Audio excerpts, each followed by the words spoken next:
Hi, it's me, the Aquarist for fun. In this video, I'll show you how I made this scape right from the very start, from prepping the tank right to the very end. But first, let's make a rundown on the things I've used. I have here a 60 by 40 by 40 ultra clear glass that I got from APS All Pond Solution. And I'm using an Aqua One Inspire 60 cabinet. Filtration. I am using an Anubias Filto Smart Thermo 200, which already has a built-in heater. I am also using stainless steel lily pipes for the meantime, but I have plans on upgrading to a glass lily pipe. CO2. Currently, I am only using a DIY version. I am using citric acid mixed with sodium bicarbonate or baking soda. I'll post a link up here. I don't know which side. It's me doing the DIY version. I'll be showing you on that video how I made my DIY CO2. Let's talk about the lights. Initially, I used Nicru RGB 24/7, but I upgraded into something a whole lot better after 3 weeks. I'll be linking that video as well, and there you'll see what lights, what brand, and what type of lights I upgraded into. So make sure to watch that video as well. Substrate. I'm using Tropica Soil Powder and Dua Tropical River Sand, which I have right here. It's right here. I think it's a side brand from ADA. I didn't go with the typical ADA La Plata because I don't like the aesthetic of that sand on my scape. I prefer the Colorado sand, but I can't get my hands on it, so I decided to go with the Duo sand instead. Hardscapes. I used a single piece of Redmore wood. It's a single piece for simplicity's sake. As for the stones, I used a total of 10 kilograms of dragon stones. It's right here. Some of them I had to hammer down to smaller pieces just so I can use them for finer details in the end. Plant list, probably one of the most important part of the scape. What's the plant on the wood? It's a Hygrophila pinnatifida, weeping moss, and since I have an excess of Hydrocotyle tripartita, I tied them to the wood as well. Some of it are growing immersed right here. As for the background, I'm using Cryptocoryne crispatula var balansae or Cryptocoryne balansae. I'm also using Eleocharis vivipara and some Hydrocotyle tripartita. On its third week, I decided to add in some Cryptocoryne Mi Oya and Cyperus helferi, but the Cyperus helferi didn't make it. Most of them, well, all of them melted. I'm not sure where I went wrong, but I haven't removed them yet, just in case they recover. Initially, I also used a Nymphea Tiger Lotus RED, but it melted after a few days. Initially, I'm planning it to be my center point plant, but since it's melting, I went away with the Cryptocoryne Mi Oya.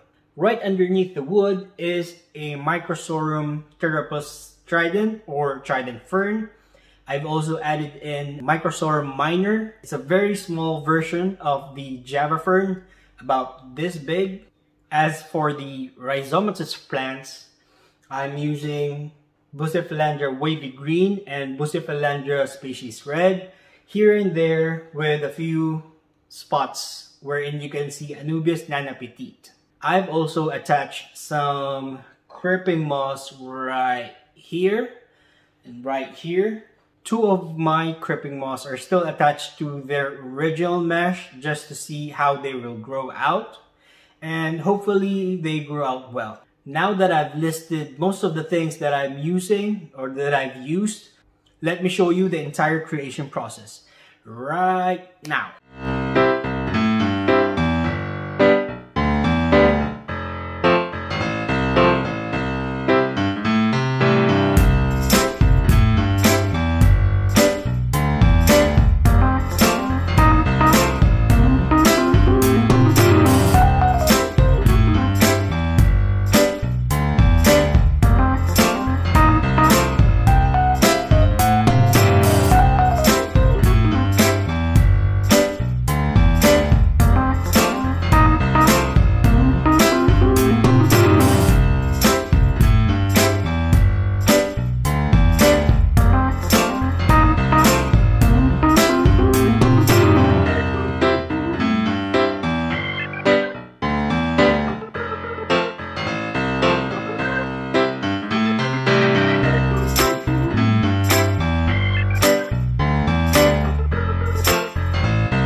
Hi guys, I'm back. Hopefully you guys liked it. Please subscribe and leave a thumbs up. It will really motivate me to do a whole lot more videos in the future. And while you are at it, why not binge to some of my videos? There will be a whole lot more tips and guides on how I made this scape successful. So again, please subscribe. This is the Aquarist for fun. Bye!